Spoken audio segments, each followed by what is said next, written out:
20 avril 2025, Ben Ahmed, Maroc. Ce jour-là, la tranquillité a été brisée par une découverte terrifiante. Après l'appel à la prière de l'Asr, les fidèles se sont rendus aux toilettes de la grande mosquée pour les ablutions. La porte était fermée, une odeur nauséabonde s'en dégageait. Inquiets, ils ont forcé la porte. Ce qu'ils ont découvert dépassait l'horreur. Du sang, des couteaux et des sacs remplis de restes humains. Sous le choc, ils ont immédiatement alerté la police. Lorsque les autorités sont arrivées, la scène était indescriptible.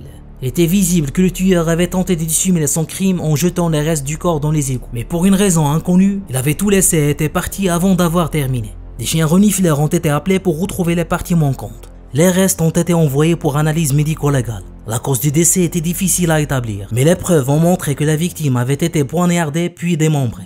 L'aspect le plus effrayant est que la chair avait été retirée des os avec une précision qui laissait penser à un tueur expérimenté, pas un amateur.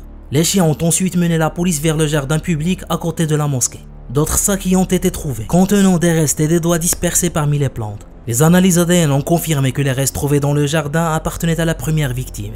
Mais il y avait une surprise de taille. Certaines parties ne correspondaient pas. Le nombre de doigts trouvés, 12 au total, a révélé qu'il y avait une deuxième victime. La police s'est alors lancée dans une double enquête. Un nom est revenu sans cesse. Saïd. C'était un homme bien connu dans le quartier.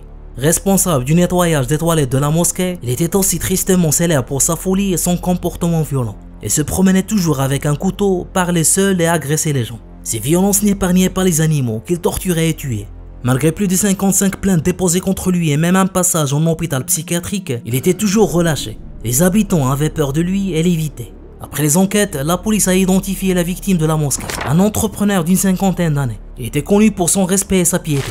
La deuxième victime, nommée Hicham, avait été signalée disparue par sa femme. Un test ADN a confirmé son identité.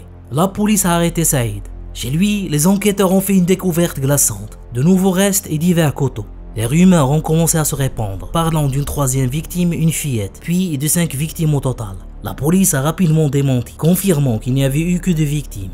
L'enquête a révélé le mobile du meurtre de la première victime. Il avait vu Saïd torturer des animaux et l'avait confronté. À partir de ce jour, Saïd l'a détesté. Le jour du crime, Saïd l'aurait poignardé à mort avant de le démembrer.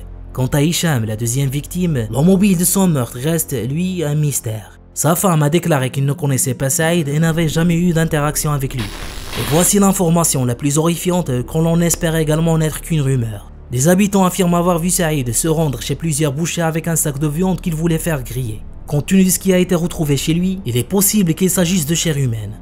Les habitants de la région disent aussi qu'il s'entraînait sur des chats et des chiens. S'il n'avait pas été arrêté, il aurait sûrement continué. Cette affaire soulève une question terrifiante. Comment une personne avec un lourd passé de violence a-t-elle pu être en liberté?